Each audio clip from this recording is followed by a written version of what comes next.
It's time to take a ride on the Steelers Afternoon Drive with our co-hosts, Alan Saunders and Zachary Smith.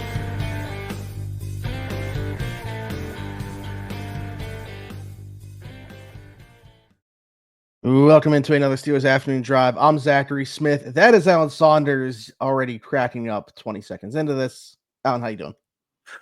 We're just about to get started recording this, and I see a tweet with a screenshot from Instagram from Deshaun Elliott, who I guess is back on social media. At some point, he had there we go. Yeah, he had deleted all back. of his social media presence for a little bit there, but I guess he's back. This Instagram post about the Steelers potentially trading for Alan Lazard, and Elliott posted the comment, "He's so ass, LOL."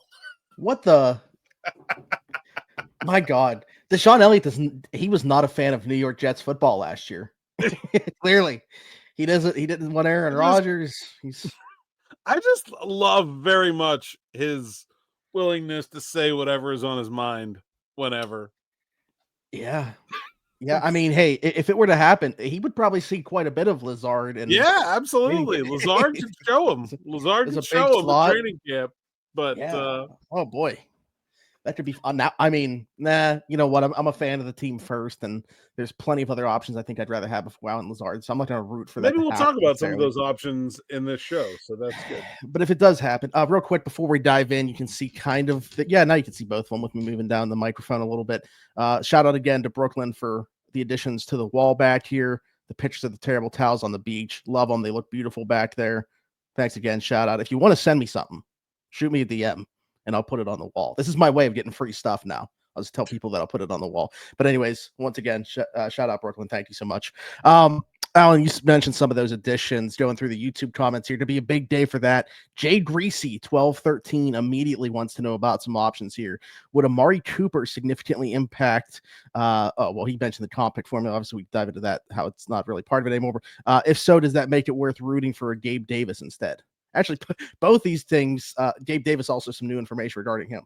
Yeah, so nothing the Steelers do now will impact their comp picks at all for 2026. That deadline ended the Monday after the draft. So they can do whatever they want. Doesn't impact the comp picks at all at this point.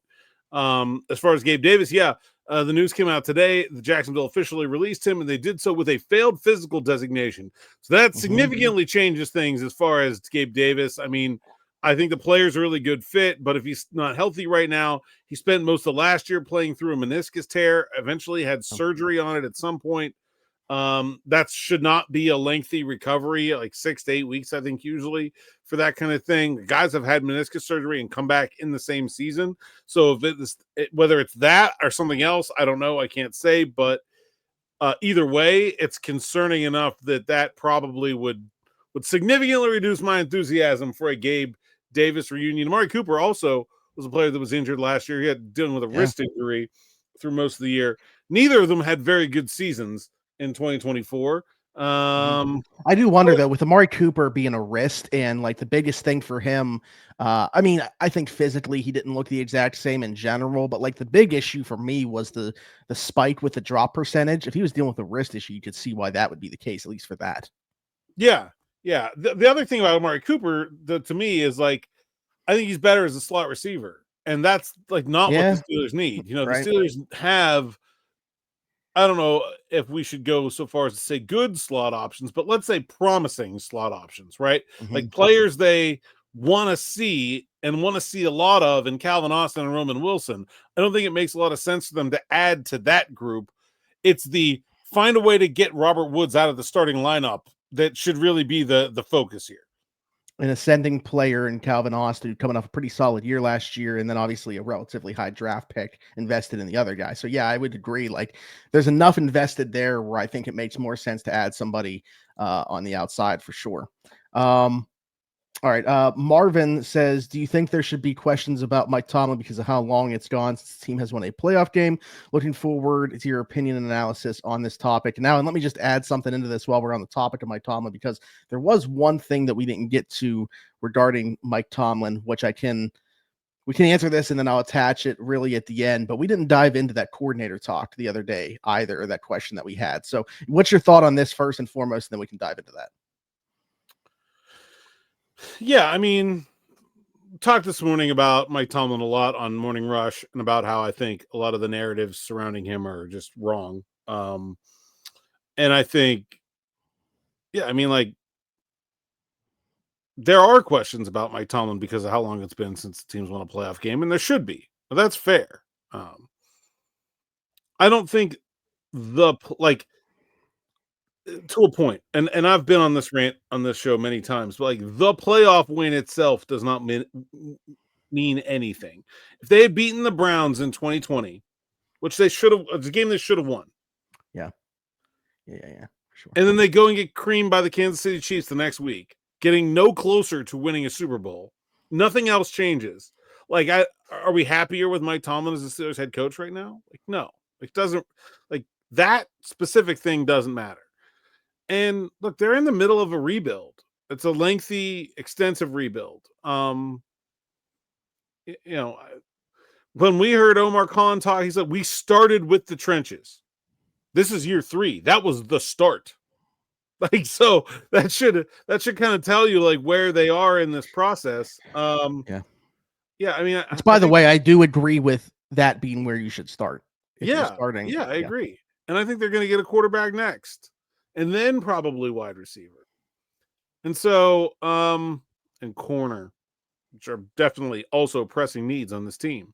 I don't understand what is there to be critical of about Mike Tomlin over the last few years where you have bad teams that have found a way to get average results? Like, I don't know what is your coherent criticism of that as a coach? If you want to criticize him as a talent evaluator, you can, but that's not his primary role. Mm-hmm. And I think it's been obvious in the change from Kevin Colbert to Omar Khan how much influence the general manager has over how good the draft turns out to be. Mm-hmm. And so, yeah, I mean, do you think Tomlin has more influence in free agency as opposed to the draft? Like, he's more involved in the free agency aspect? No, probably less, I would say. Okay. I think he's more involved in the draft than free agency. Okay. But because I think the draft is more about the draft is a confluence of strategy and scouting. And I think Mike Tomlin's a big part of the Steelers scouting efforts. And if the problems with was Najee Harris the best running back on the board when the Steelers drafted him? Yes. Was Kenny Pickett the best quarterback on the board when the Steelers drafted him? Unless you're some kind of savant and you, unlike everyone else in the entire universe, saw what Brock Purdy was going to become. Yes, he was. Yeah. Okay.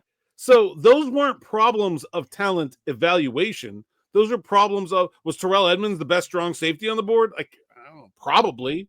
But those were problems of draft strategy, not problems of talent evaluation. That's the general manager's. That's his area. Mm-hmm.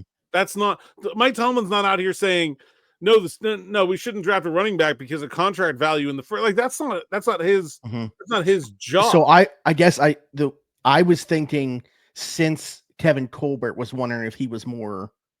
I think he's been more involved in general in the acquisition of players since Kevin Colbert has left. Yes, I would agree. I think so. Okay.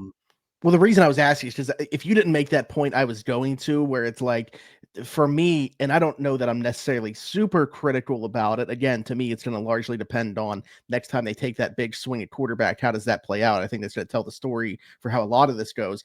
But in general, we've talked about the roster construction. I feel like from a coaching perspective in season, he is willing rosters that I don't feel like should achieve what they are to better results than they deserve. But at the same time, are the rosters where they should be right now in this process, I guess is the question. I think there's big picture, those are the big picture answers. Small picture, look, I think Mike Tomlin made some bad coaching decisions last year that probably kept the Steelers from a chance of winning the division down the stretch. He made some bad choices. Those were, in 23, obviously didn't push the right buttons at the quarterback position right away either. Probably should have put Mason in immediately or shortly. But again, that goes back to the first point. Even if he had done everything perfectly right, what was the upside of those teams? Sure. maybe winning one playoff game. Like, it didn't Mhm. really matter. It wasn't really a problem. Mhm. I mean, I think the game that you brought up is the last one where it's like they should have won that playoff game at home against Cleveland. But like Yeah. since then, obviously very heavy underdogs And in like the playoff last games. year, they should have beaten New England and Arizona, so they weren't going to Buffalo. Okay. And then maybe you could have said, if they had beaten New England and Arizona at home, then maybe you could have said they should have beaten whoever they would have ended up with in the playoffs. Mhm. But again, they were just going to get Buffalo the next week, right? Yeah. Or whoever, or the Kansas City, or, like Yeah. the best you can hope for there is a 1 week reprieve. Like, that's all you're getting out of any of those teams. So I don't want to divert the conversation into like my thoughts when we have so many questions, but I did just think about one thing now, because like one thing I think Tomlin's always been good at, but this didn't happen last year, was kind of just like we were saying, like willing teams like worse rosters to better results than they probably deserve. Last year, obviously, with the skid that they had at the end of the season, I don't know if surprise is the right. Yeah, I'll just use the word surprise. Did it surprise you at all? Just because of the simple fact, I understand the teams that they were playing down the stretch, but Tomlin seems like the type of coach where like you don't really see those types of losing skids happen. They've been more plentiful lately. I don't know that is a. I don't know if that's something I want to ascribe a lot of meaning to. Do you know what I'm saying? Like, does the order of operations really matter? Right. Yeah. I mean, we Like, talked about how tough it was. If you're 11, if you're 11-6, but you lost 6 games in a row, does that mean you were worse than a 9-7 team that never lost more than 1 game in a row? Like, right. Yeah. I don't know. If that stretch is at the beginning of the year and then they finish strong, would it have made a difference? Yeah. I mean, well, that's what they had. They had that, 2 or 3 years in a row where it's funny too, because there were a lot of questions from media members about Tomlin about like, oh, this is, you guys have fallen apart in December and this has been happening over and over again. It's like, no, it hasn't. Like, the 3 years before that, they looked like they were out of it in October and had this miraculous comeback to save the day. Like, that's not what happened at all. And so if it was the same thing over and over again, I would be concerned, but it hasn't been. The one thing that I mentioned that I wanted to attach to this, Norm brought up a couple days ago, and we didn't get to it. He said, why do you think the Steelers, well, mainly Tomlin, why can't they get the coordinator stuff right? We always hear about coaching trees with other coaches, not with Tomlin. Why do you think that might be? I think this is another discussion that we've had on here in the past. Maybe not to great length, but I think Arthur Smith's a different case than others, right? Like, this is the first time this hire where, I mean, well, Todd Haley was certainly accomplished, at least relatively. So. But, Artie is, at least from the past couple, seemed like, because he was an outside guy, because he had coach experience, it just felt a little bit different. Like, he wasn't brought up within the Steelers system, like, internal promotion after internal promotion until he finally got to that spot. Like, this one felt different. Of course, if he ends up going and being a head coach somewhere, it's not like we're going to give Mike Tomlin a bunch of credit for him being part of his coaching tree. But, I really don't know why that is. And I guess another question within that is, does Tomlin have, and maybe you can answer this, does Tomlin have full reign in terms of these coordinator hires? I think he does now. I don't think he always did. I mean, obviously, he was told that he was keeping Dick LeBeau when he was hired, right? I mean, that wasn't an option. I think he did decide. Bruce Arians had been on the staff, but I think it was his choice to promote him to offensive coordinator. And like, there are some where, like, I don't think anyone was ever hired at a point where like Tomlin couldn't live with them. But look, like, we've talked before about the way the Steelers make decisions, and I don't think that they're, especially on the offensive side of the ball, I don't think there were very many of those guys that was like someone that Tomlin was pounding the table for. Like, Dick Haley is a connection to the Steelers from 50 years before Mike Tomlin. Like, I'm sure he wasn't the guy that was like, who we should hire? The son of the guy we had before. Like he didn't have him before. The Steelers did. He didn't know Todd Haley from me when he was hired. So, like, I have a hard time believing that was the the driving force there. It sure seemed pretty clear that like Randy Fichtner was hired mostly because he was Ben Roethlisberger's buddy, and they were trying to assuage Ben after he and Todd Haley didn't get along. Like, did Mike Tomlin make that choice? Yeah, but like, was that like Mike Tomlin going like, if I could have anybody in the universe as my offensive coordinator, I want it to be Randy Fichtner? I don't think so. You know, like there's always been, and I think the one's always going to be Matt Canada that people come back to. Like, was Keith that Butler was promised that job to get him to stay as linebackers coach? Did he want to be the guy to break that promise, or did he want to honor it? You know, like, sure, he's responsible, but like, I don't really think it's been until these last couple. Matt Canada was basically hired as quarterbacks coach with the idea that he would eventually become offensive coordinator. And like, was Mike Tomlin part of that process? Absolutely. Do I think he was the driving force in Matt Canada ending up in Pittsburgh? Probably not. Like, you know, I mean, it is what it is. There's a lot of people in those discussions. Matt Canada was a very good coordinator at Pitt. He wasn't so good other places. He was great at Maryland. I think the Steelers also were in a different, they've been in these different modes, right? Where like they were trying to win now. So they wanted like not to upset the apple cart. Like they were trying to win a Super Bowl. They didn't want to revamp the defensive scheme. They just wanted to keep things rolling, right? Then they got to a point where Ben Roethlisberger was leaving. They're like, okay, it's time to try something. What they tried didn't work. But I think the idea of, hey, it's time to try something different now. Let's go get a college coach to see if it'll translate to the NFL was a good thinking process there, even though it didn't work. So like, I don't know. I mean, I like Arthur Smith. I think Terrell Austin is fine. He probably needs another person in that group. We've talked about the Flores role. That hasn't been filled. Also, the Steelers don't spend money on coaches. Like, they have a low budget for coaching staffs. So, I mean, if you are trying to compare him apples to apples to other teams, that's got to be a part of it too. Yep. Yeah, everything requires context, and then, you know, I guess form your own opinions based off all the information that's put out there. So there you go. We laid it out for you. And you can form your opinion based off that. Steven gave us $10 here, so we definitely got to answer this one. What's the deal with Asante Samuel Jr.? Feel like I would feel a lot better if he was playing for us in the slot. Don't have any faith in the guys we currently have if we are trying to win now. Still loving the SN Plus and the afternoon drive. Thank you, Steven, for the $10, as well as the comments. And of course, the question there. Asante Samuel Jr., I was wondering if maybe he would be one of those guys like immediately when we got past the portion of the comp pick stuff where he would sign, but it's still been like, I have not heard a thing on the Asante Samuel Jr. front. Obviously not just for the Steelers, but for anybody. Obviously, you know, we talked about Gabe Davis dealing with some injuries with the injury designation stuff he got with the release. No, Asante Samuel Jr. was dealing with a shoulder injury, didn't tackle well even prior to that. So is there just questions about that? I don't know. I have not heard much on that front since basically the beginning of free agency, when I was originally told he had a lot of fans in the organization. Don't know what happened to that, if that's still the case, or if they went back and reevaluated or what, but I have not heard anything on the Asante Samuel Jr. front.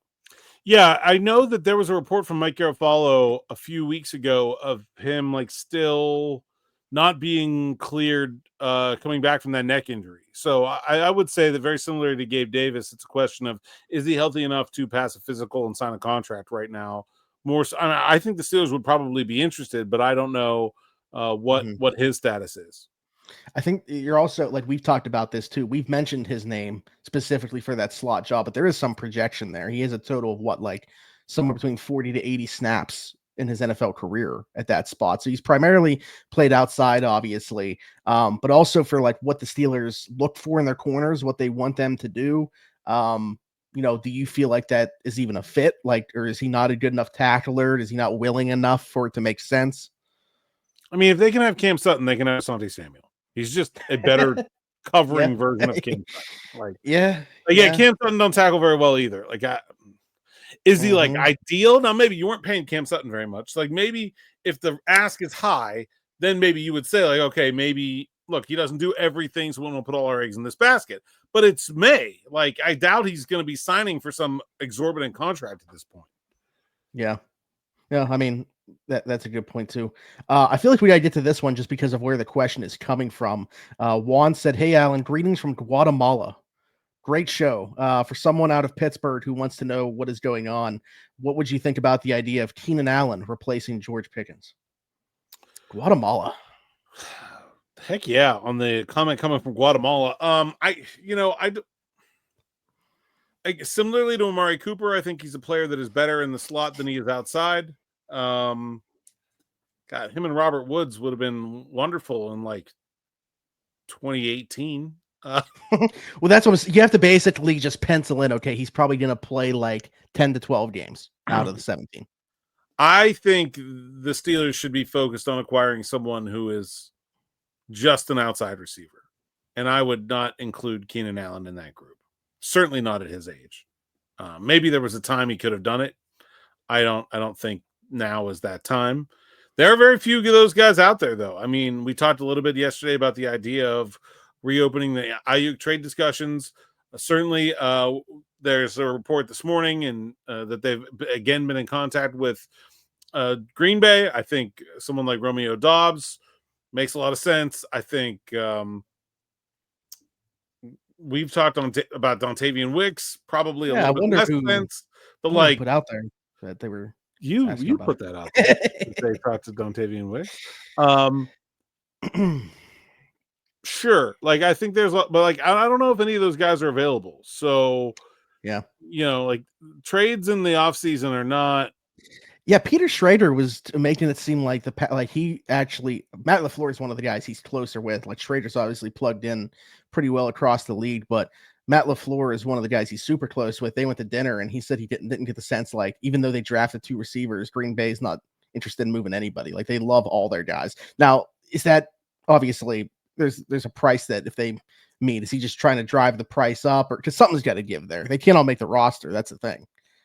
Well, it depends. Like a lot of people were saying in the draft, they saw Savion Williams as a running back. So if Packers think he's a running back, then they really don't need to make a move. Like then they only you're not going to have Christian Watson until like probably November or something like that. Anyway, yeah, Christian Watson's banged up, right? And they have, they have 4 other guys they like in Reed and Wicks and Dobbs and now Golden. I mean, you'd still have somebody like a Bo Melton or Mecole Hardman probably on the out, but like that's not what we're talking about. Like, yeah, Bo Melton again, not very useful to the Steelers. I think he's an interesting prospect, but he's like 5'11". And Mecole Hardman, I mean, I'm unless this is the Super Bowl and Patrick Mahomes is playing quarterback, I don't have much interest in what he would provide. I agree. I'm not interested in that at all. So I think it's very possible that the Packers could not make a trade. I also think it's possible they would want to wait until training camp, get these guys in there, see what they look like, and maybe then make a decision. Especially when you're talking about a guy in Williams who has some like multi-position flexibility. Same thing with Golden. Like I don't think it was a sure thing in the draft as to whether Golden was an inside or an outside receiver at the NFL level. They're obviously going to try to play him outside because Watson's injured. We'll see. Like maybe they'll get a look at him and be like, it's not going to really work so well. We kind of got to stash him. Now we need Wicks, right? So we can't trade him.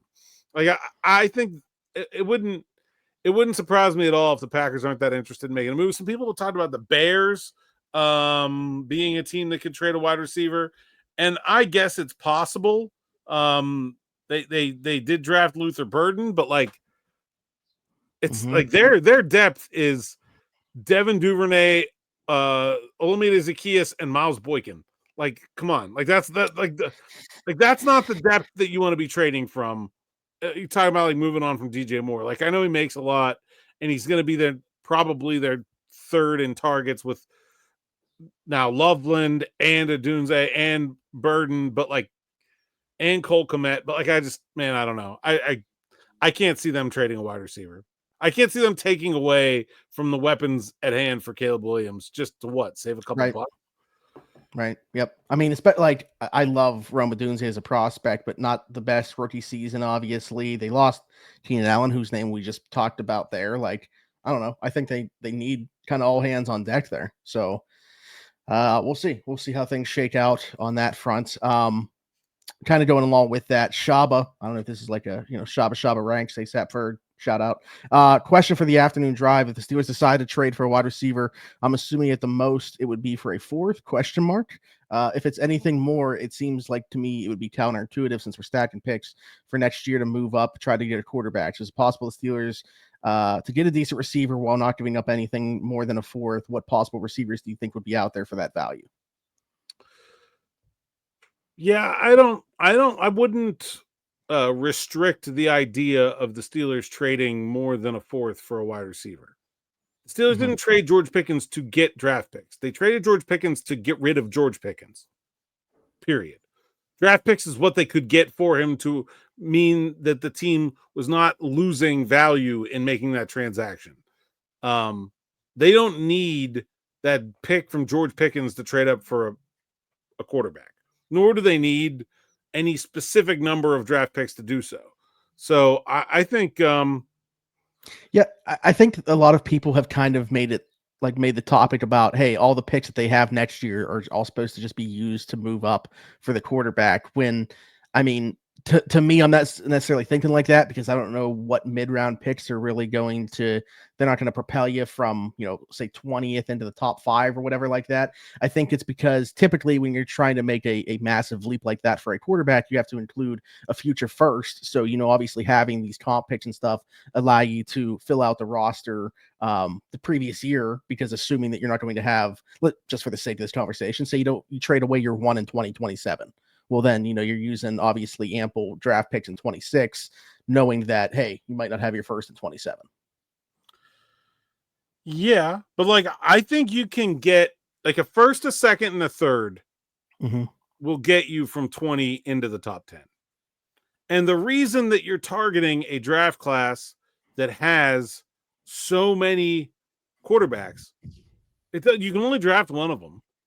The reason to target a class with so many quarterbacks is that the number of quarterbacks available means that talent will be pushed down the board. If you wanted to get a surefire, at least a player that was everybody thought will be a starting quarterback at the NFL level, you had to get to 1 in this year's draft. Next year, it's probably more like 10 or 11.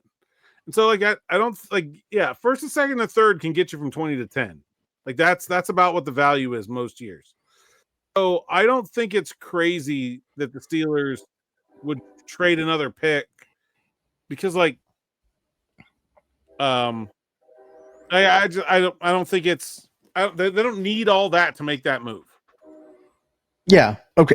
Well, yeah. More than anything, that was my point. Is this accumulation of all these picks isn't necessarily for them to say, "Hey, we're using all 3 of these potential thirds." Where that to me isn't the idea to move up in 26. You're certainly right, though. Maybe next year, if this pans out to be the type of quarterback class that people are talking about, yeah, that leap won't have to be as significant for them to secure a hopeful franchise quarterback in the draft. So, but and we don't know where they're going to play the game and see how where the Cowboys are going to be picking now matters as well. That second Cowboys, Dak gets hurt again. The Cowboys end up with a top 10 pick again. That second round pick or that third round pick, is pretty darn valuable. I would be rooting on the Cowboys' downfall regardless. So, but it's easier to do now. All right, Alan, good stuff as always. Tell the people where they can find you. At @Saunders_PGH on X, Instagram, TikTok, and Blue Sky. PGH Steelers Now is the site's account. SteelersNow.com. Go there, read the words so I can get paid. If you like the content, sign up for SN Plus. You can read it ad-free, and you'll get access to our exclusive subscribers-only live streams, which are coming back next week, I think, for May. We had me, Smitty, DB, and Aaron Becker on the last one. We'll see what cast of characters we can get for the next one around. And then, of course, you can subscribe, hit that bell for notifications here on the YouTube channel. That's free. Doesn't cost you a thing. Really helps us reach a greater audience. So we appreciate that. We are at 15,600 and I'm sitting here waiting for the channel content to look. Lamar Woodley. Oh,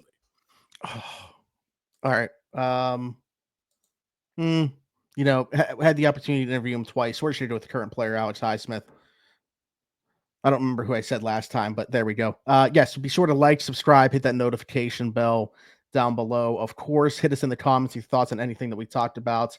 Question for a future episode. If you're listening somewhere else, Apple, Spotify, wherever you get your podcast from, leave us a 5-star review and subscribe over there. And then follow me everywhere, Zachary Smith, PGH, Alan Saunders, and myself. Thanks for jumping in. Take another ride on the Steelers Afternoon Drive.